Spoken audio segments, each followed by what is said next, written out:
નમસ્કાર. આજના વિડીયોમાં તમારું સ્વાગત છે.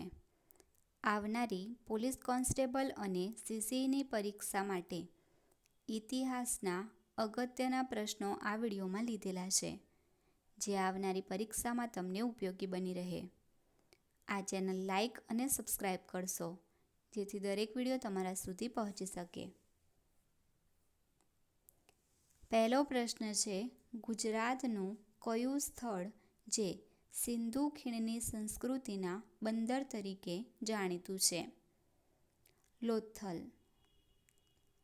બીજો પ્રશ્ન છે, લોથલની શોધ ક્યારે કરવામાં આવી હતી? 1954માં. ત્રીજો પ્રશ્ન છે, લોથલ કઈ નદીના કિનારે આવેલું છે? ભોગાવો. ચોથો પ્રશ્ન છે, લોથલ હાલ કયા જિલ્લામાં આવેલું છે?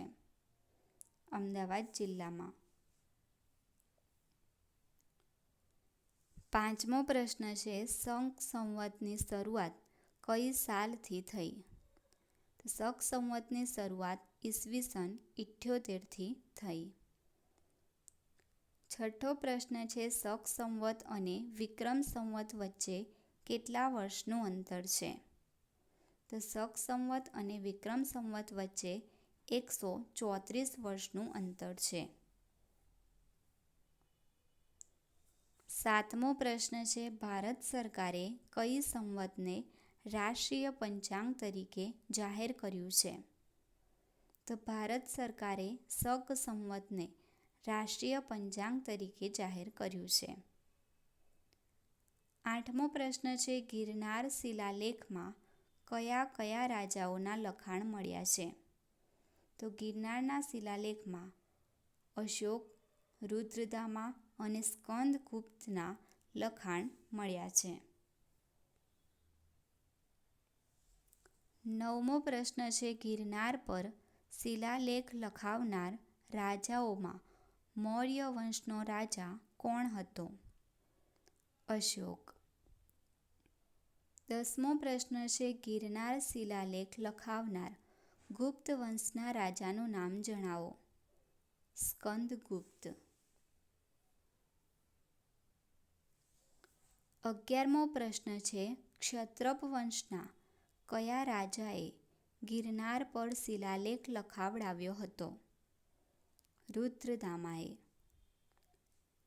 12મો પ્રશ્ન છે, ગુજરાતનો પ્રથમ ઇતિહાસ પુરુષ કોણ છે? ભટ્ટારક. 13મો પ્રશ્ન છે, ભટ્ટારક કોણ હતો? મૈત્રક વંશનો સ્થાપક. ગુજરાતની સૌપ્રથમ રાજધાની કઈ હતી? કુશસ્થલી. 15મો પ્રશ્ન છે, અપટ અર્જુન તરીકે ગુજરાતનો કયો રાજા જાણીતો છે? વિસલદેવ. 16મો પ્રશ્ન છે, અણહિલપુર પાટણ કોણે વસાવ્યું હતું? અણહિલપુર પાટણ વનરાજ ચાવડાએ વસાવ્યું હતું. 17મો પ્રશ્ન છે, અણહિલપુર પાટણ કઈ નદીના કિનારે આવેલું છે? અણહિલપુર પાટણ સરસ્વતી નદીના કિનારે આવેલું છે. 18મો પ્રશ્ન છે, અણહિલપુર પાટણના સ્થાન પર પહેલા કયું પ્રાચીન સ્થળ હતું? લાખારામના. 19મો પ્રશ્ન છે, આશાપલ્લી કઈ નદીના કિનારે વસેલું શહેર છે? સાબરમતી. 20મો પ્રશ્ન છે, અમદાવાદની સ્થાપનામાં જોડાયેલા 4 અહેમદના નામ જણાવો. શેખ અહમદ ખટુ ગંજબક્ષ, સુલતાન અહમદ શાહ, મલેક અહેમદ અને કાજી અહેમદ. 21મો પ્રશ્ન છે, હિન્દુ લેખકો અમદાવાદને કયા કયા નામે ઓળખતા હતા? રાજનગર અને શ્રીનગર. 22મો પ્રશ્ન છે, ભદ્રનો કિલ્લો ક્યાં આવેલો છે?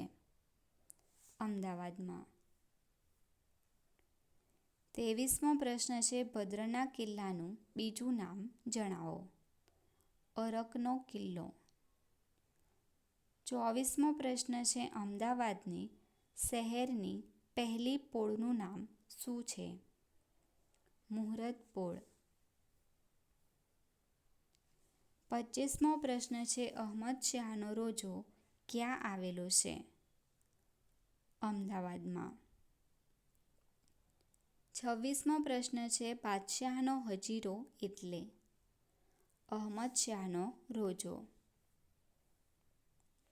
27મો પ્રશ્ન છે કાંકરિયા તળાવની બાજુમાં કયો મહેલ આવેલો છે? ગઢા મંડળ. 28મો પ્રશ્ન છે કાંકરિયા તળાવ કોણે બનાવ્યું હતું? કુતબુદ્દીન અહેમદ શાહ બીજાએ. 29મો પ્રશ્ન છે ઝૂલતા મિનારાની મસ્જિદ ક્યાં આવેલી છે? અમદાવાદમાં ગોમતીપુર પાસે રાજપુર હરિપુરમાં. 30મો પ્રશ્ન છે ઝૂલતા મિનારાની મસ્જિદ કોણે બનાવી હતી? કુતબુદ્દીન અહેમદ શાહ બીજાએ.